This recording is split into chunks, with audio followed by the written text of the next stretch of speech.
자, 그럼 이제 우리 아이의 인지 발달을 위해서 우리 부모님이 가장 먼저 해줘야 할 것은 뭘까요? 인지 발달이라고 하면은 많은 분들이 지능이라고 생각을 하세요.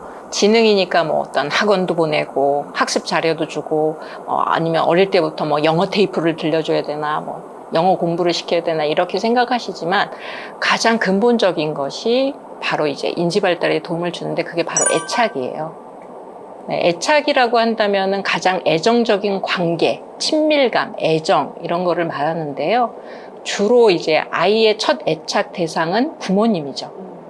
근데 이 부모님하고 어떻게 얼마나 친밀한 관계를 유지하느냐에 따라서 아이의 인지적인 능력이 많이 달라지기도 해요. 재미있는 실험을 말씀을 드릴게요. 코넬 대학교의 마이클 골드스타인이라고 하는 교수가 엄마가 아이들하고 신생아 아기죠. 신생아 아기하고 이 상호작용하는 것을 실험을 했어요. 그래서 상호작용을 어떻게 하느냐? 처음엔 안고선 그냥 아이한테 말을 거는 거예요.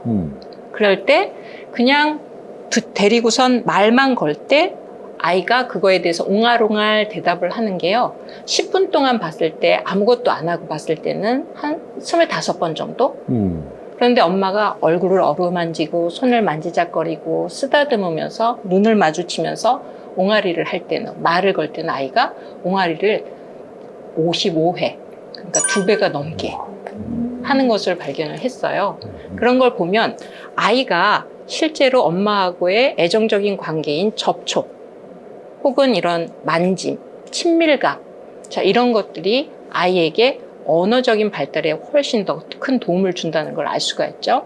실제로 워싱턴 의대에서 인지적인 능력이 좋은 아이들을 데려다가 뇌를 촬영을 했어요. 그랬더니 이 아이들이 다른 아이들에 비해서 단기 기억 장치라고 불리는 해마가 있거든요. 근데 이 해마가 훨씬 더 잘 발달되어 있는 거를 발견을 했어요. 그런데 아이들이 왜 해마가 더 발달하는가라고 하는 걸 생활 태도를 연구를 해보니까 어릴 때부터 부모님하고 신체적인 접촉이 굉장히 많았던 거예요. 끌어안고 포옹하고 눈 마주치고 손잡고 이렇게 투덕투덕 해주고 이런 것들이 아이한테 어릴 때부터 굉장히 많이 일어났었다는 거죠. 아이들하고 애정적인 접촉, 눈 마주침 이런 것들이 확실히 아이의 인지에도 도움이 많이 된다라고 볼 수 있는 거죠. 이게 놀라운 사실인데요. 네? 인지 발달을 위해서 제일 먼저 할 일은 학원을 등록하는 게 아니라 그렇게 자주 쓰다듬어주고 이제 뭐. 근데 뭐 갑자기 사춘기 아들한테 이렇게 애정적인 접촉이 도움이 된다라고 해서 갑자기 끌어안으려고 하면은 3년간 안 하다가 오늘 이거 보시고 가서 집에 와서 이리 와 막 그러면 애가 소스라치게 놀라겠죠. 네, 그렇죠. 그러니까 그냥 자연스럽게 머리를 쓰담쓰담 해주시고 어깨를 투닥투닥 해주시고 가끔 손도 잡아주시고 따뜻한 아이 컨택도 상당히 도움이 많이 돼요. 자, 우리 교수님께서 그 뇌 발달 관련해서 결정적인 시기를 10살이라고 하셨습니다. 정확하게 표현하자면은 태어나서 10세까지 계속해서 결정적 발달의 시기는 이어진다라고 볼 수가 있어요. 자, 결정적 발달의 시기를 먼저 말씀을 드려야 될 것 같아요. 네. 결정적 발달의 시기는 비유적으로 말하면은 창문을 활짝 열어놓은 거하고 같아요. 창문을 활짝 열어놓으면 환기도 금방 싹 되고 좋은 공기도 금방 들어오잖아요. 그런 것처럼 우리 아이들의 뇌도 창문이 활짝 열려져 있는 상태인 거예요. 어떤 분들은 이런 걸 비유적으로 스펀지 같은 상태라고 이야기를 하죠. 쭉쭉 빨아들인다. 그래서 이 결정적 발달의 시기에 무엇인가를 보고 경험한 거는 잊혀지지 않는다 그래요. 그게 바로 각인이라고 하는 거죠. 결정적 시기에 학습한 것은 머릿속에서 사라지지 않는다 라고 하는 거예요. 근데 이 결정적 발달의 시기를 놓치게 되면 그럼 어떻게 되느냐.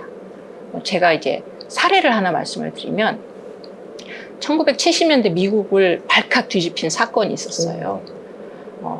어떤 아이가 발견이 됐는데 옆집 사람이 신고해서 경찰이 들이닥쳐서 이 아이를 발견했는데 이 아이는 13살의 나이라고 밝혀졌지만 걷지도 못하고 인간의 언어를 사용하지 못해요.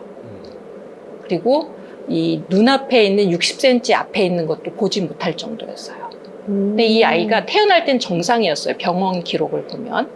그런데 이 아버지가 정신적으로 문제가 있는 사람이었고 엄마는 장애인이었어요. 아버지가 폭력적인 사람이다 보니까 아이가 우는 소리를 듣고는 막 죽여버리겠다고 막 폭력을 사용하니까 엄마가 아이를 데리고선 다락방에다 데려다 놓은 거예요. 그리고 빛도 들어오지 않는 상태로 그냥 묶어놓고선 내려오지도 못하게 하고 그냥 일정한 시간에 올라가서 죽 정도에 되는 음식을 주고 13년을 보낸 거예요. 그러니까 아이에겐 사람의 말을 걸어본 적이 없어요. 그러니까 이 아이는 인간의 언어를 들어본 적이 없는 거죠. 그래서 이 옆집 사람이 분명히 아이가 태어난 건 아는데 왜 아이가 안 보이지? 그러면서 이제 경찰에 신고를 해서 경찰에 들이닥쳐서 아이를 찾아낸 거예요. 그 아이 이름이 지니 와일드예요. 그래서 이 아이가 발견이 되고 나서 미국에서 대대적으로 전문가라고 하는 사람들, 의사, 언어치료사, 심리학자, 아동치료사 이런 분들이 다 모여서 이 아이를 치료를 했어요. 하지만 인간의 언어를 획득하지는 못했어요. 그러니까 언어를 학습할 수 있는 결정적 시기에 언어를 경험하지 못하면 획득하기가 어려워지는 거죠. 그래서 결정적 발달의 시기는 굉장히 중요한 아동 발달의 개념이에요. 근데 이 결정적 발달의 시기라고 해서 모든 영역이 한꺼번에 다 발달하지는 않아요. 순차적으로 발달을 하거든요. 태어나서 한 3세까지는 오감이 발달해요. 그래서 보는 거, 느끼는 거, 듣는 거 이런 것들이 다 발달을 하죠. 근데 이제 우리 어머님들이 오감이 발달하는 결정적 시기니까 이 시기에 3세 때 막 외국어도 들려주고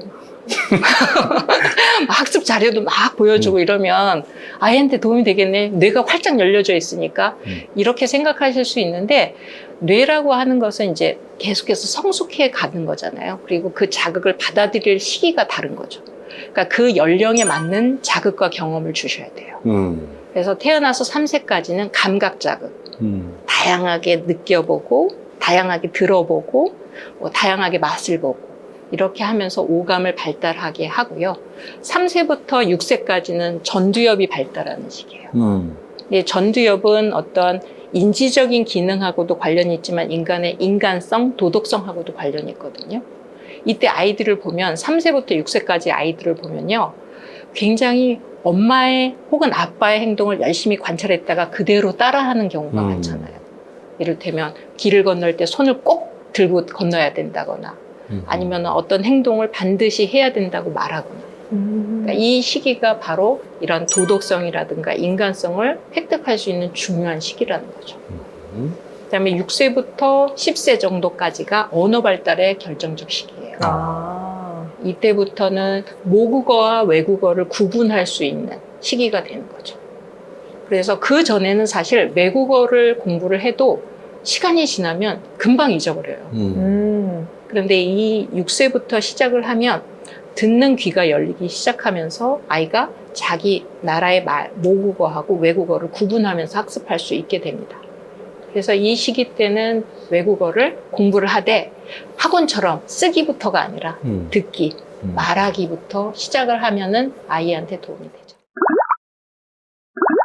자, 그러면 이제 뭐 언어뿐만이 아니라 여러 가지 그 공부를 좀 잘하는 뇌로 만들고 싶은 게 우리 부모님 모두의 마음 아니겠습니까? 네. 좀 방법이 있을까요? 너무 원론적인 얘기가 될 것 같아요. 그래도. 네. 첫 번째, 우리 아들들 뇌에 가장 중요한 게 바로 운동이거든요. 운동? 네. 그러니까 운동은 그냥 어머님들이 그런 생각 많이 하시죠. 좀 뛰고 들어오면 얌전해진다. 네.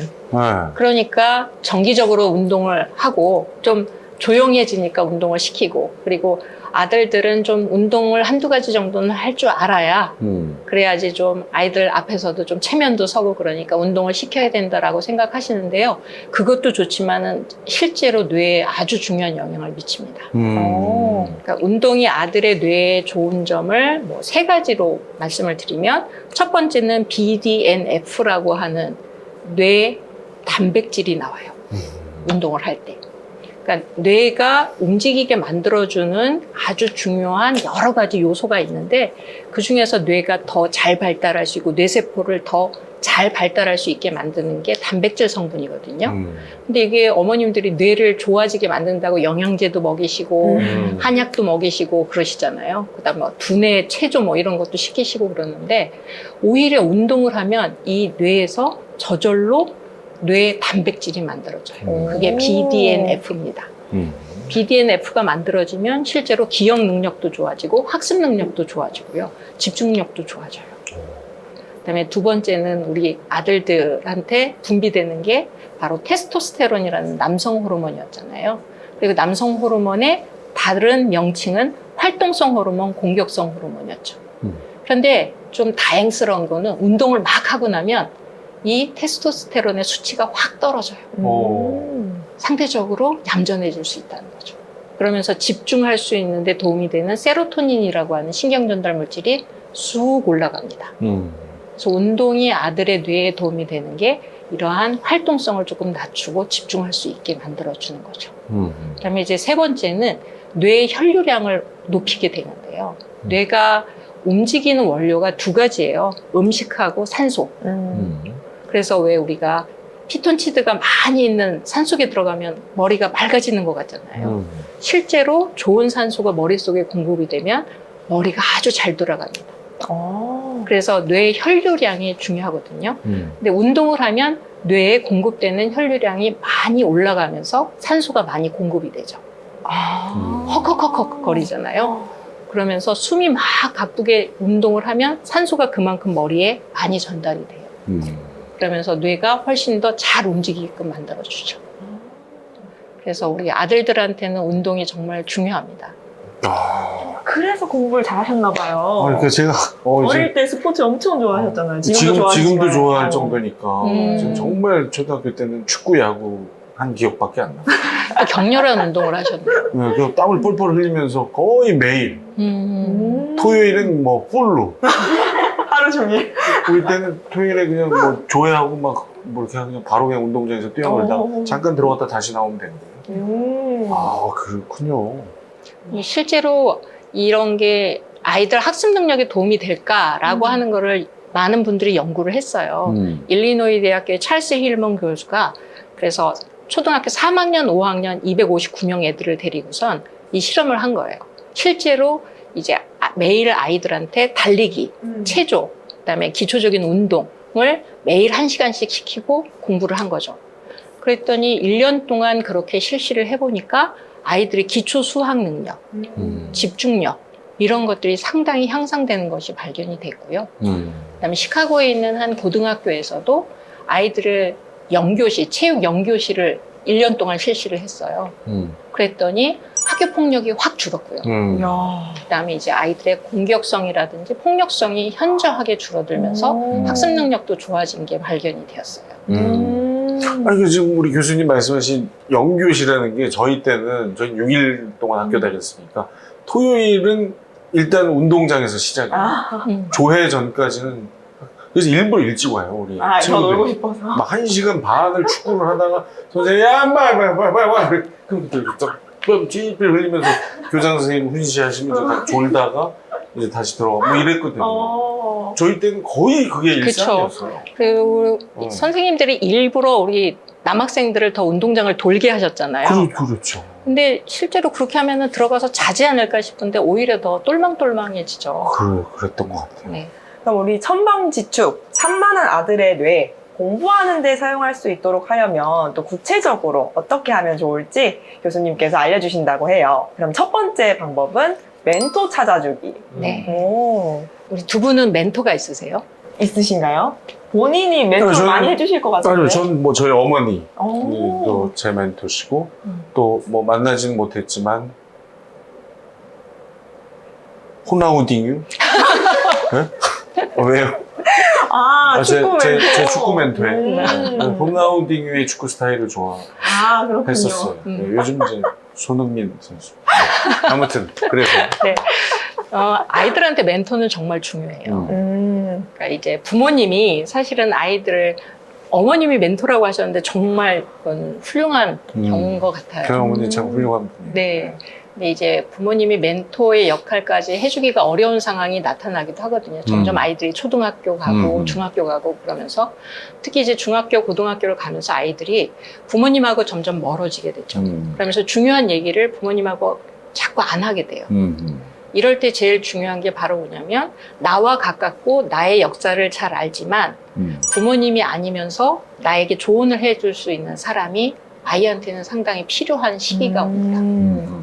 그게 이제 비단 학습뿐만이 아니라 아이들의 일상생활, 사회생활, 친구 관계, 자, 이런 것들에서도 다 아이들이 누군가의 도움이 필요한 시점이 와요. 근데 특히 우리 아들들은 언어화하는데 조금 시간이 오래 걸리고 힘들어 한다고 그랬잖아요. 네. 그러다 보니까 이런 멘토가 없으면 혼자서 꾹꾹 눌러 참거나 감정적으로 억제하다가 억압하다가 그게 갑자기 폭발하기도 해요.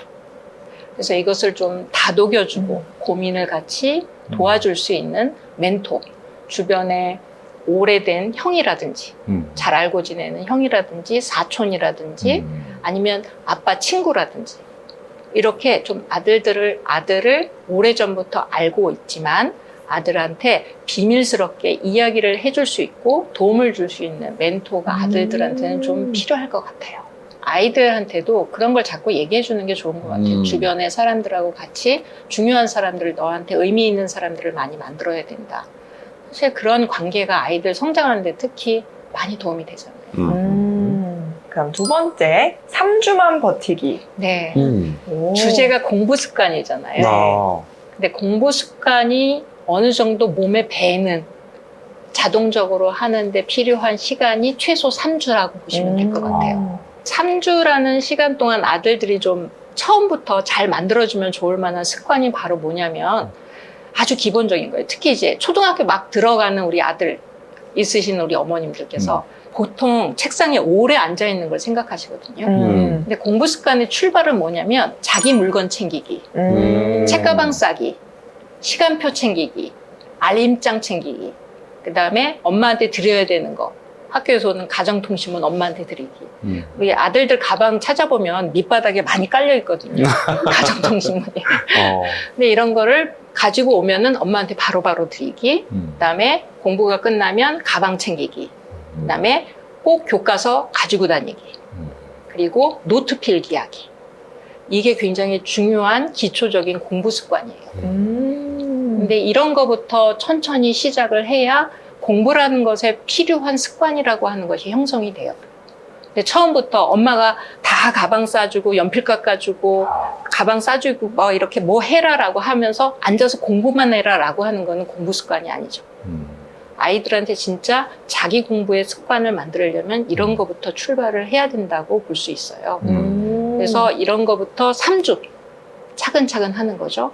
그래서 나중에는 점점 공부의 본격적인 습관하고 관련된 앉아서 몇 분 동안 하기, 문제집 풀기, 자 이런 것들을 습관화하는 거죠. 야, 근데 이게 진짜 중요한 포인트인 게요.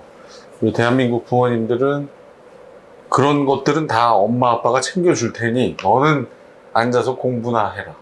이렇게들 생각하고 계시죠. 그게 또 돕는 걸로 알고 계시는데 이거 바꿔야 되겠군요. 네. 아주 작은 것부터 자기가 먼저 자기 거를 챙기는 습관을 들이면 그게 공부하고 연결되기도 아주 쉬울 수 있습니다. 그럼 세 번째, 30분 완성 패턴 공부법. 네. 30분 만에 뭔가 완성이 되나요? 아니요, 그런 의미는 아니고요. 30분이라고 하는 것을 아이들 공부 시간이라고 생각하시면 될 것 같아요. 그렇다고 뭐 하루에 30분은 아니에요. 근데 아이들이 보통 공부를 해라라고 하면은 생각하시는 게 2시간, 3시간씩 앉아서 책상에 앉아 있어야 된다.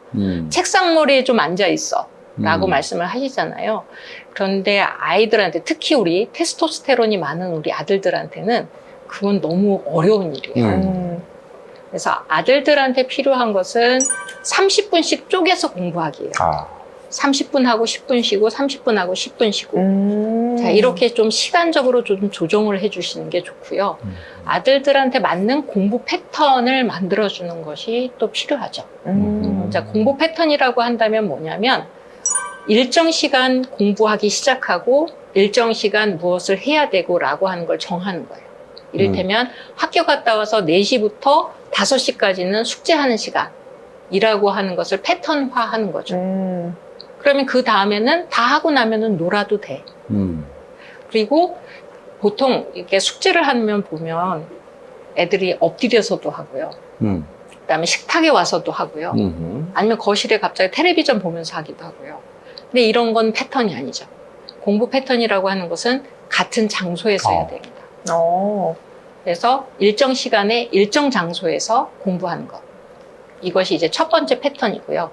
두 번째 패턴은 아들한테 맞는 공부 방법의 패턴을 찾아주는 거예요. 대부분 시각 피질이 발달되어 있는 우리 아들들은 그림을 그리면서 공부를 한다거나 아니면은 이제 마인드 맵이라고 하죠. 이렇게 해서 좀 시각적인 방법으로 아이가 공부한 거를 확인하는 나만의 패턴을 만들어주는 것도 좋을 것 같고요.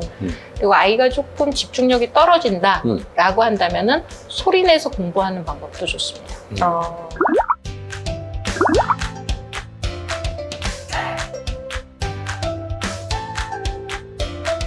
자, 에디소스 구독과 좋아요, 알림 설정 부탁드립니다. 네, 저희는 더 맛있는 교육 소스를 들고 찾아오겠습니다. 감사합니다. 감사합니다.